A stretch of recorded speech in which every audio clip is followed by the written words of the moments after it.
Apa arti mimpi jika tidak diperjuangkan? Apa arti sepak bola jika bukan tentang harapan? Ini bukan cerita biasa. Ini adalah perjuangan menuju panggung dunia. 3, 2, 1, dunia! Di balik sorotan lampu stadion dan gemuruh dukungan supporter, ada kisah perjuangan yang tak selalu terlihat mata. Kisah tentang sekelompok remaja yang mengemban harapan jutaan rakyat Indonesia. Mereka adalah Timnas Indonesia U17, para Garuda muda yang kini siap menapaki panggung dunia Piala Dunia U17 2025 di Qatar. Ini bukan sekedar turnamen, ini adalah momentum sejarah, bukan perjalanan yang berawal dari mimpi, dibentuk oleh kerja keras dan digerakkan oleh semangat yang tak pernah padam. Perjalanan mereka menuju panggung dunia tidaklah mudah. Di Piala Asia U17 2025 yang digelar di Arab Saudi, Indonesia mengawali turnamen dengan status kuda hitam. Di babak grup, mereka tampil solid. Salah satu laga yang paling menegangkan terjadi saat bermain imbang 0-0 melawan Arab Saudi. Hasil ini cukup untuk menempatkan Indonesia sebagai salah satu runner-up terbaik dan untuk pertama kalinya lolos ke babak gugur Piala Asia U17. Dan skor pun tidak berubah, 0-0. Dengan demikian Indonesia harus bertarung untuk merebutkan nilai di posisi 5 runner-up terbaik. Sebuah pencapaian luar biasa bagi tim yang tak lama terbentuk dengan sistem baru pembinaan usia muda di tanah air. Namun, langkah mereka terhenti di perempat final. Setelah takluk dari Korea Utara dengan skor telak 6-0. Kekalahan itu menyakitkan, tapi tidak menghapus pencapaian mereka. Karena berkat peraturan baru AFC, 4 tim juara grup dan 4 tim runner-up otomatis mendapatkan tiket ke Piala Dunia U17 2025. Indonesia menjadi salah satunya. Ini berarti untuk kedua kalinya dalam sejarah, Garuda Muda akan tampil di panggung dunia setelah debut sebagai tuan rumah pada 2023. Tapi kali ini berbeda. Kali ini mereka lolos karena perjuangan di lapangan, bukan sebagai penyelenggara. Dan itu artinya mereka pantas berada di sana. Pasca kekalahan, pelatih kepala Nova Arianto langsung melakukan evaluasi menyeluruh. Ia menekankan bahwa Piala Dunia bukan tempat untuk bermain-main. Kami melihat banyak hal yang perlu dilakukan, mulai dari mental, fisik, hingga keterampilan individu.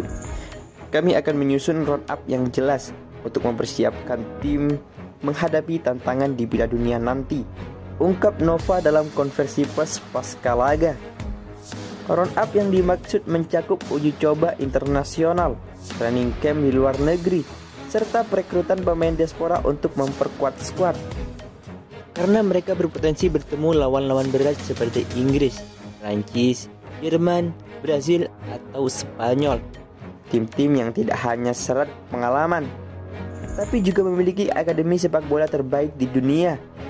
Lalu muncul satu pertanyaan besar dari publik. Sejauh mana Garuda Muda bisa melangkah? Realistisnya, tantangan di depan sangat berat. Namun sejarah sepak bola dipenuhi dengan kisah keajaiban. Korea Selatan menembus semifinal Piala Dunia 2002.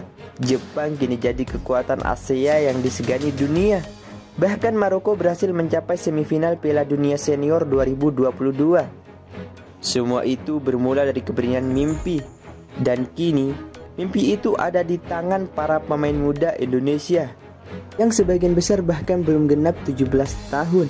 Nama-nama seperti Evandra Foresta, Matthew Baker, Putu Panji, dan Dava Setiawarman jadi perbincangan publik karena performa impresif mereka di Piala Asia. Tapi, tantangan di Piala Dunia jelas lebih besar. Oleh karena itu, pelatih Nova Arianto membuka kemungkinan memanggil talenta diaspora yang bermain di Eropa untuk memperkuat skuad. Beberapa nama seperti Rian Dynamic atau Amal Berkik dan Clauyun Dynamic masuk dalam radar. Dukungan dari publik Indonesia terus mengalir deras, dari media sosial, dari tribun stadion, hingga dari tokoh-tokoh nasional. Ketua Umum PSSI, Erick Thohir, menegaskan bahwa federasi siap memberikan dukungan penuh untuk persiapan jangka panjang timnas U17.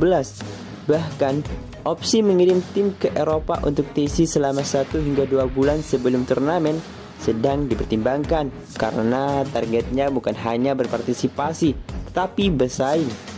Dan memang itulah yang seharusnya dilakukan karena Piala Dunia bukan hanya tentang pertandingan tapi tentang kebanggaan, tentang membawa nama bangsa ke pentas tertinggi, tentang membuktikan bahwa anak-anak Indonesia bisa asal diberi kesempatan, fasilitas, dan kepercayaan. Garuda Muda kini berada di ambang sejarah dan kita semua adalah saksi dari sebuah babak baru dalam perjalanan panjang sepak bola Indonesia. Mereka tidak datang ke Qatar hanya untuk menambah jumlah peserta. Mereka datang untuk bertarung, untuk belajar, untuk menunjukkan jati diri. Dan siapa tahu dari turnamen ini lahir generasi emas yang suatu hari nanti membawa timnas senior ke Piala Dunia 2030. Karena sejarah besar selalu dimulai dari langkah kecil, dan langkah itu dimulai hari ini. Dari latihan di lapangan, dari keringat yang jatuh, dan dari doa orang tua di kampung halaman. Mereka adalah masa depan kita, mereka adalah Garuda Muda, dan inilah kisah mereka menuju Piala Dunia U17 2025. Namun perjuangan timnas U17 bukan hanya soal sepak bola. Di balik setiap latihan, ada cerita yang tak banyak orang tahu. Ada pemain yang harus meninggalkan keluarga di usia yang sangat muda demi bergabung ke pemusatan latihan. Ada yang tumbuh dari kampung kecil tanpa lapangan layak, hanya bermain bola di jalanan tanah. Ditemani mimpi besar yang terus tumbuh, mereka berlatih dalam panas terik dan hujan deras. Bukan karena kewajiban, tapi karena cinta.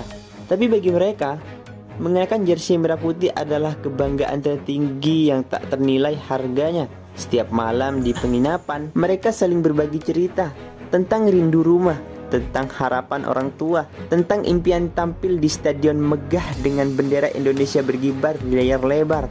Di kamar sempit, mereka menonton ulang pertandingan, menganalisis kesalahan, dan berjanji untuk tampil lebih baik.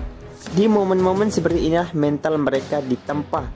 Karena menjadi pemain timnas bukan hanya soal bakat, tapi juga karakter, ketangguhan hati, kesediaan berkorban, dan kemauan untuk terus belajar meski dunia memandang sebelah mata.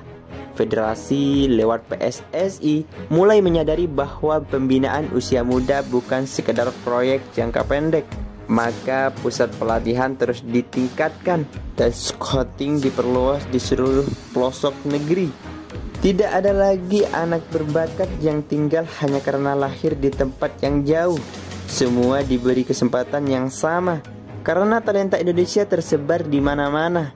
Yang dibutuhkan adalah sistem yang mampu merangkul dan membina mereka sejak dini. Pak Arianto bukan hanya pelatih, ia adalah ayah kedua bagi para pemain. Tegas saat latihan, tapi lembut saat membimbing.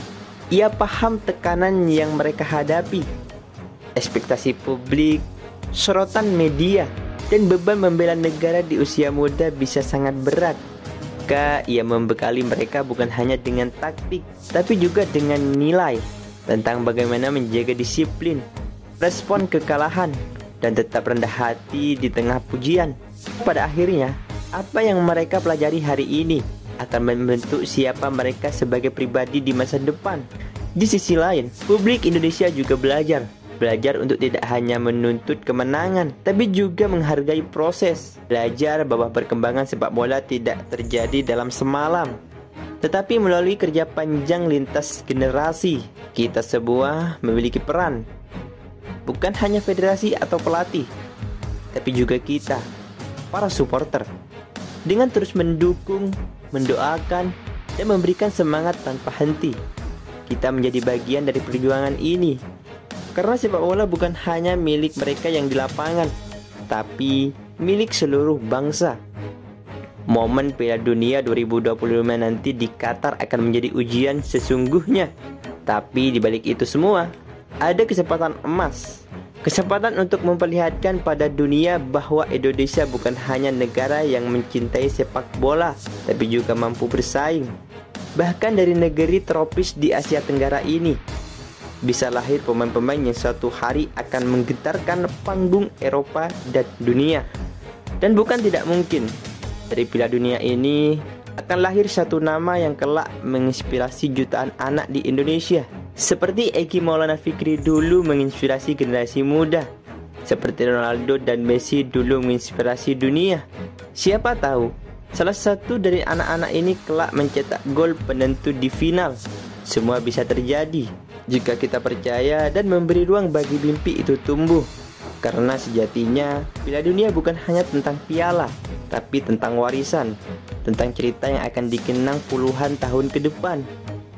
Dan ketika anak-anak Indonesia yang kini bermain bola plastik di gang sempit melihat tayangan pertandingan timnas U17 di Qatar, mereka akan tahu bahwa mimpi mereka bukan mustahil, bahwa asal mereka berani bermimpi dan mau berjuang, tak ada yang tidak mungkin.